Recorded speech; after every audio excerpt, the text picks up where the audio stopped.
the last index, which was released, I think, 2 days ago by On-Chain Foundation. And then from that index, you see that Nigeria is the second largest country with blockchain crypto adoption in the last year. In Africa or worldwide? In the world. India is first, but in Africa, we are like the first. Okay. But worldwide, we are second to India.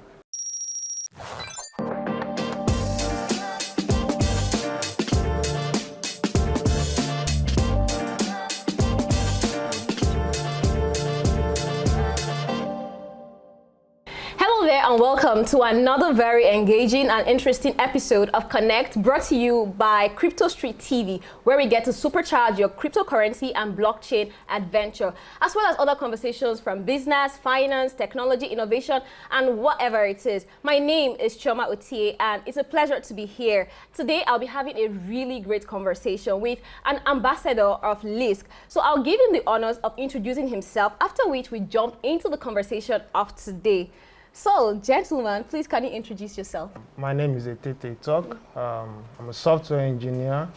I'm also a blockchain developer and a LISC ambassador. It's great to be here. It's good to have you here, actually. It's really exciting to have you here. So I'm just meeting you for the first time. I have not met you before, so it's good to have you back here. So let's jump into this. You said you are a LISC ambassador. Tell us about LISC. Okay, very straightforward. So LISC is a blockchain. It's a layer 2 blockchain on Ethereum. Okay. So basically, LISC is super bullish on growth markets, emerging markets, Southeast Asia, Africa, particularly about Nigeria. So LISC, of course, is a very fast blockchain, given that it has a transaction time of about 2 seconds. So you get anything you're doing confirmed in 2 seconds. And then it's an optimistic roll-up, so you can bundle thousands of transactions into one transaction. Yeah. That's really interesting, a bit complex, and I'm sure that people that are hearing this for the first time or that are new to the blockchain and cryptocurrency space would maybe hear this and find it very complex.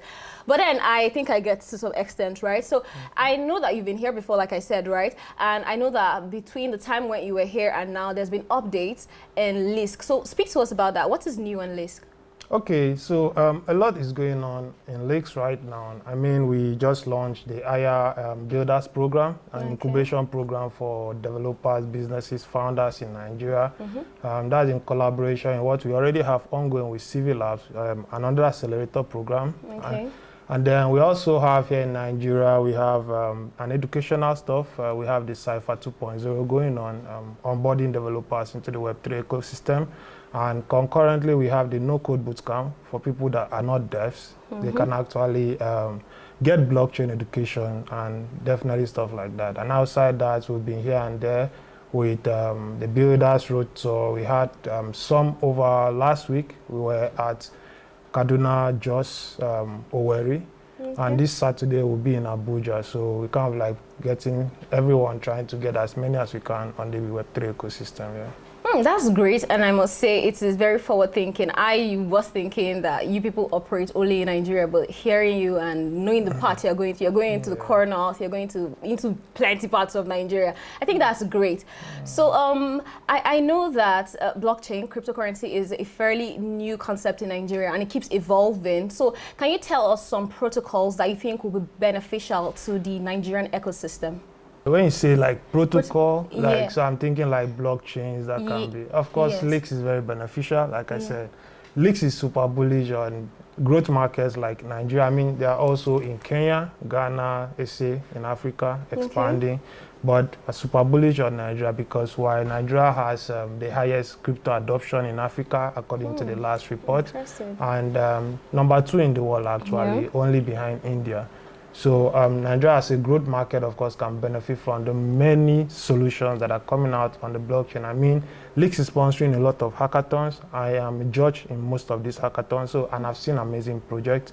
We are actually incubating some right now to push them to production, but they are amazing projects, and they're going to solve a lot of problems, give us a lot of solutions that initially we had to like trust the third party, but thank God for the blockchain, we can trust the technology instead.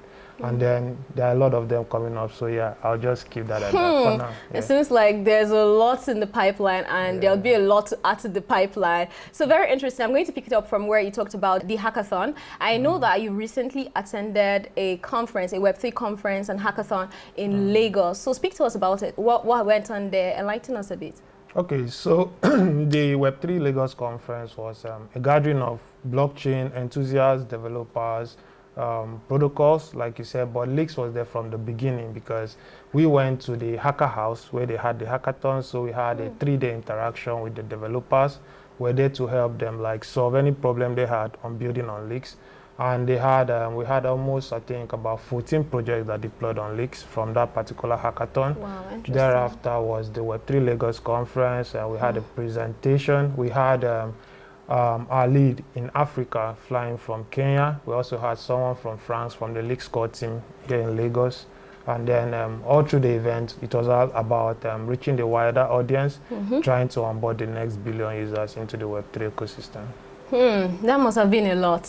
Were you involved? It was, yeah. I was there from the first day to the last day. Okay, so talking about the conference and all that you've done in the past couple of weeks, months, and like that, I know that Lisk is more or less like a decentralized company, right? And it's a lot operating in a place like Nigeria where people have little to no knowledge about blockchain technology, cryptocurrency. So tell me some challenges you have encountered in trying to onboard people and how you've been able to surmount them. Okay, I'll say the first thing is getting the right information out.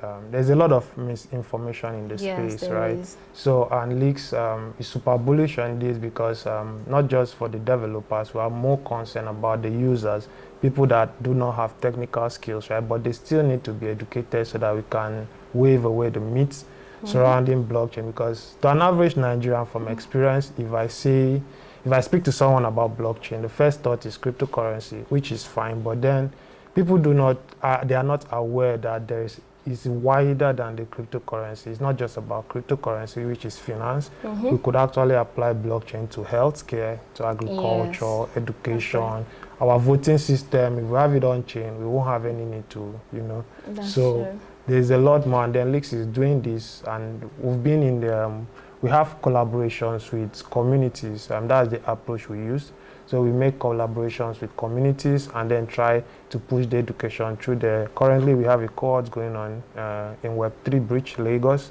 Okay. We also have a concurrent cohort going on in Port Harcourt with Borderless, which is the Cypher session. We're actually in the 2.0 now. And then we have the virtual session, which is for everyone, creatives, people with no technical know-how, but then we have a no-code bootcamp for them, which is going on currently, right? And then with the current collaboration with IR Labs on the Builders program, that's why we had to do a road tour. We went from Owerri to Kaduna to Jos, and then this Saturday, tomorrow, 11 a.m. is going to be here in Abuja at the Novara Mall. If you have the time, please do come on. Okay, then, if you have the time, like you heard, try to attend. So very closely tied to what you just said, before this interview, I looked up your website and I saw something very interesting, which is to contribute to onboarding the next 1 million. Is it 1 million or 1 billion? I wanted to be sure. Yeah. 1 billion people in Web3. And I'm very curious, how do you people want to achieve that? Well, first and foremost is the massive adoption has to do first with reaching the people in different communities, Web3 communities, push education, push the technology itself. So you see Leaks always bullish on trying to get developers the best tools. If you check Leaks compared to other websites, we have like a complete set of tools to allow anyone build. So as long as you're a developer, it's pretty easy to use, it's fast. And then it's also a part of the super chain, which brings more prospects, more possibilities. So because Leaks as a member of the super chain allows for you, there's going to be like, this is going to launch first quarter of next year, the super chain mainnet I'm talking about. So it's like, it's going to allow for communication between different blockchains. So a typical example we have now is, let's say you use MTN cellular and I use Glo. So imagine if MTN could not call Glo, right? So that's the situation we have now on the blockchain. We have all these different blockchains, but they're operating in isolation. Yes. So the super chain brings together the collective that follow a modular blockchain stuff, technical stuff, and then they are able to communicate with each other. And Leaks brings this possibility. So if you have an application deployed on Leaks on the super chain as a collective of the super chain, it means that people from other blockchain can use your application without worrying about barriers and all of that stuff, right?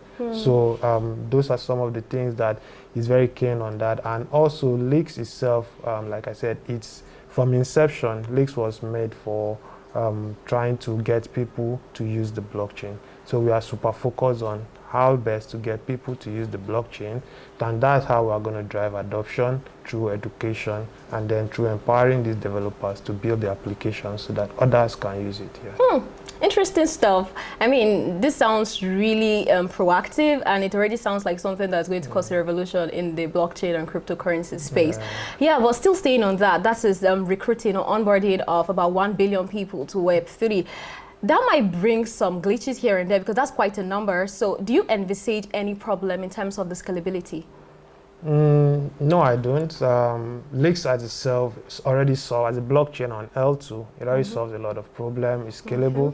But reaching the next billion users, driving massive adoption, from my experience, I mean, it could be different in different parts of the world, right? But from the last index, which was released, I think, 2 days ago by On-Chain Foundation, and then from that index, you see that Nigeria is the second largest country with blockchain crypto adoption in the last year. In Africa or worldwide? In the world. India is first, but in Africa, we are like the first. But worldwide, we are second to India. So you see that the country, the continent, we are embracing blockchain because blockchain solves most of the problems we have as Africans. In every African country, we almost have similar problems. But then using, of course, deploying on the blockchain, using the blockchain to solve some of these problems, it takes away the middleman that causes all the confusion and stuff, and then we can trust the technology instead. And the technology is mathematical computations, which cannot be wrong. So that's why we can trust it. Yeah. And I think I can also trust you. You sound like a pro. You are doing a whole lot here. So I'm very curious to ask this question now. Sounding like you're sounding, which sounds like you are very knowledgeable about what goes on in Lisk, in blockchain, and also in cryptocurrency. I know that it wasn't an easy journey. You didn't just get to this point in, in a day or the snap of a finger. So tell us what your experience has been like building up your portfolio on Lisk. Well, I would say the core team in Lisk is the best team I've worked with. I mean, they tell you what they want, and then if you have a different way you would like to do it, I mean, they listen to you, they are open to, of course, suggestions. Unlike, they're not rigid, so it makes it easy to work with. But my journey on the blockchain space is, I came in as a developer, right? But the first time I knew about Bitcoin was, I think, in 2013. Because then I had some friends who were looking for it to make money. Let's contribute money, let's go and buy Bitcoin, because then you needed a Zaphone account. So that was the first time I heard of Bitcoin.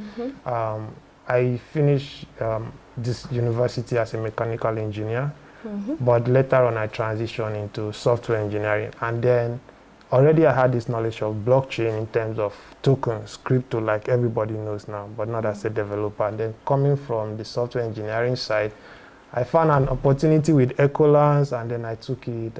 I studied mostly on my own most of the time. So when I had the opportunity with Ecolance, it gave me a bridge as to what Web3 is. So after Ecolance, I did some solo learning for a while, solo building, and then I started going for events, like Web3 events. And then that's how I ended up with Ethereum Nigeria, somehow. I became the CTO of Ethereum Nigeria, and then through Ethereum Nigeria, I got to sit on a table with Leaks. I was supposed to support the Borderless Cypher 1.0 session as a developer, so that's kind of how those terms, though, those terms, impressive. I mean, you've done great for yourself so far, I must say. So now we are gradually coming to the end of this interview. And before I let you go, I'd like you to give some words of advice to members of our audience who intend to adopt Lisk as the blockchain of the future. Of course, I'll say you're highly welcome.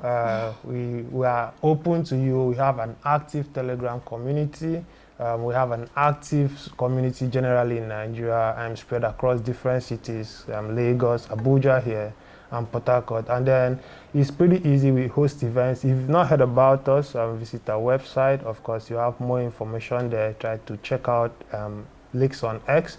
You definitely get a hold of what is happening, because all the events that are happening worldwide, we get it on our channel is pretty active on X, so you get all the information there. So look out, and if Lakes is in your city, of course, try to come out, have some time with us, and then we'll explain more why you have to build on Lakes. But just know that Lakes is super fast, super cheap. I mean, we have the cheapest gas fee. I've been using like $5 for gas fee for like 4 months now. It's never happened on any chain, so I still have a lot of it left. So I'm super bullish on Lakes here. Interesting, nice stuff you've said. It's been really a pleasure having this conversation with you. I believe you had a good time as well. Yes, I did. Yes, so to our viewers, we've come to the end of this particular episode. It has really been a great time talking with him. And if you are a crypto enthusiast, this is one conversation you shouldn't miss out on. So that's it for today. Again, my name is Choma Oti, and I'll see you next time. But remember, if you are new to the channel and you've not subscribed, ensure to do that. Share this video to somebody that you think needs to see this. Like and share, and I'll see you in the next one. Bye for now. All right.